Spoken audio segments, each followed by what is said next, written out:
Harus ada komitmen yang kuat dari pimpinan, komitmen yang kuat dari staf, dari semua level, itu untuk bisa mewujudkan Ujung Batik ini, Balai Perikanan Budidaya Air Payau Ujung Batik ini memperoleh predikat WBK, dan tentunya kita berharap nanti selanjutnya bisa ke WBBM. Ya, WBBM itu nanti akan dinilai oleh Kementerian Pan-RB.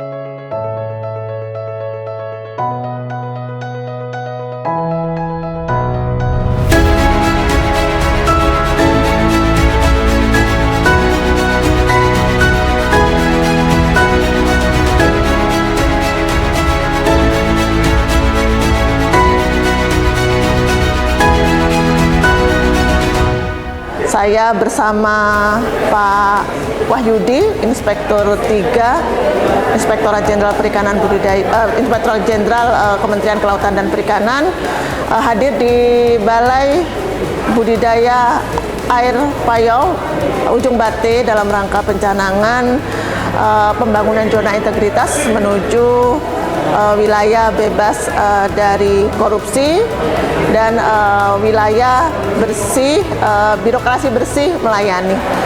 Kegiatan ini hampir kami lakukan di semua UPT kita, karena kita berharap bahwa semua UPT yang ada di Direktorat Jenderal Perikanan Budidaya itu memperoleh predikat WBK WBBM.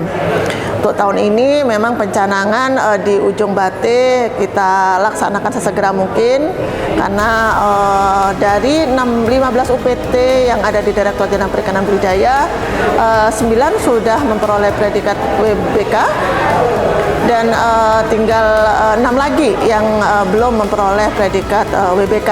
Dan kita berharap bahwa tahun ini Ujung Batik juga segera bisa mendapatkan itu.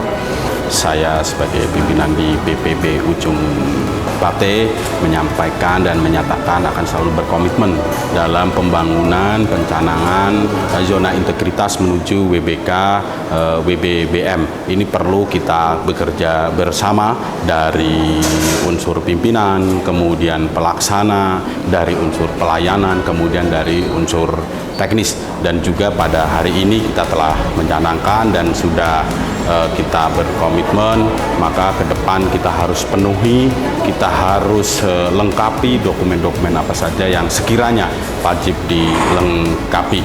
Kemudian kami sampaikan terima kasih kepada Bapak Inspektur 3 dari Itjen KKP dan juga Ibu Sekretaris Direktorat Jenderal Perikanan Budidaya yang sudah berkomitmen dan hadir secara langsung dalam pencanangan BBK di hari ini. Terima kasih.